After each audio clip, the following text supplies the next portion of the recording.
Hello, everybody. Kurt Rish here, and thanks for joining me on One Shepherd. So, today we are beginning our reading of the New Testament book of James with the introduction. From fixing a car to papering a bedroom, how-to books explain how things are done, with helpful pointers and colorful illustrations. The Epistle of James is the how-to book of Christian life. It is one of the most practical books in the New Testament because it offers instruction and exhortation to Christians who are experiencing problems. All of us do. As if the trials themselves were not bad enough, James points out the dangers that come with them. Besides the obvious pitfalls of failing to place our trust in the Lord and thus not enduring, James speaks of prejudice, improper speech, judging one another, leaving God out of our plans, and even bitterness. Like the author of a how-to book, James explains in a few words the responsibilities of a Christian, while supplying apt illustrations from real-life categories such as shipping and horseback riding. About the author and date. The author of the epistle identifies himself with the phrase James, a bondservant of God and of the Lord Jesus Christ. James is a common name in the New Testament. The accompanying phrase could have described any Christian, suggesting that this is a particular James must have been a church leader who needed no further introduction. In fact, real quick, guys, oftentimes the name James would go with some form of title. You're going to see that here in this next paragraph. Four men named James are mentioned in the New Testament. James, the son of Zebedee and brother of John, a disciple and apostle of Christ. James, the son of Alphaeus, called the Less, or the Younger, also one of the apostles. James, the father of an apostle named Judas.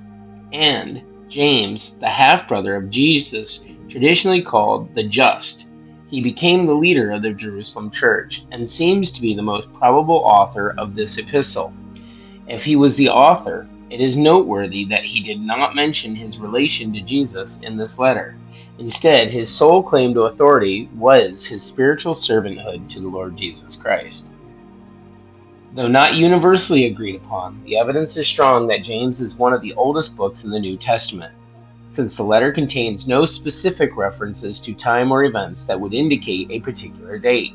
One must consider the Jewish tone of the letter and the letter's accurate reflection of the general situation found in the early apostolic church.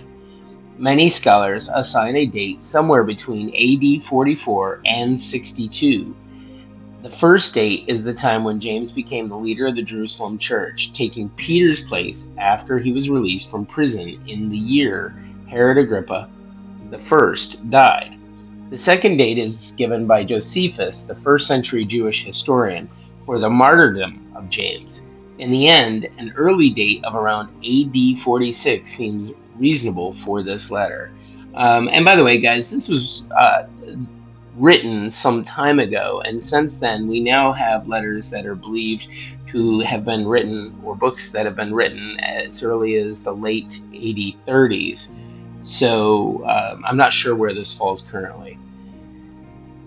And then you do see a little timeline here of from Jesus to James. Now the recipients. The salutation identifies the readers of James as the 12 tribes which are scattered abroad. Some believe this letter was directed to all Jews living outside of Palestine, including Christian and non-Christian Jews. This seems unlikely, however, since James identifies himself as a follower of Christ and refers to his readers as a community of believers. Others hold that the salutation is figurative, reference to all Christian churches, represented symbolically by ancient Israel. This too is improbable since the letter contains recognizable Jewish elements. There is also a third possibility, that the readers were Jewish Christians living outside of Palestine, since this letter was a circular letter that was passed from church to church. No specific geographical destination is pinpointed. Most of the recipients seem to have been poor and suffering from oppression imposed by their fellow Jews, among whom they were living. Evidently, some of the Jewish Christians had been imprisoned and deprived of their possessions and livelihoods. Under such conditions, they fell into the clutches of the worldliness, fought among themselves, favored the rich over the poor, and lost their original love for one another. About the theology. The Epistle of James is a more practical than doctrinal. Nevertheless, James contains theological statements. God is the Father of lights, with whom there is no variation.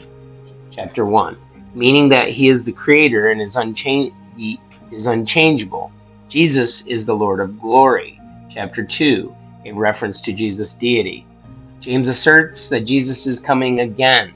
Chapter 5, and when he does, he will judge all of humanity. Again, chapter 5.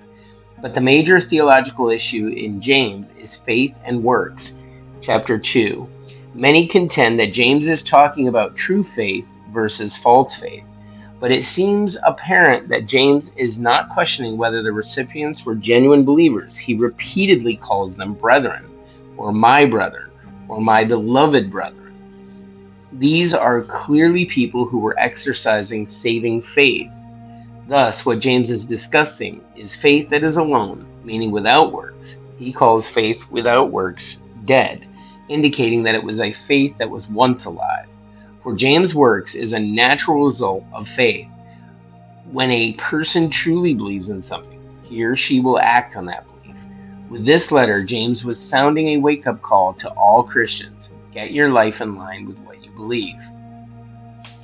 Christ in the Scriptures. Compared to New Testament writers, James says little about Jesus. He begins his book referring to the Lord Jesus Christ and anticipates the coming of the Lord. But that's about it in terms of direct references. Still, James' message is virtually saturated in Jesus' teachings. The Sermon on the Mount in particular figures prominently into James' thinking with multiple indirect references to that most famous of sermons. We see this in 1:2 is based on Matthew 5. It is connected to Matthew 6 as well, and 7, and it is understood in the light of Matthew 6. Through his teachings, James presents Jesus as one who insists that the righteousness of his followers exceed that of the Pharisees. And then we do have an outline here of the book of James, guys.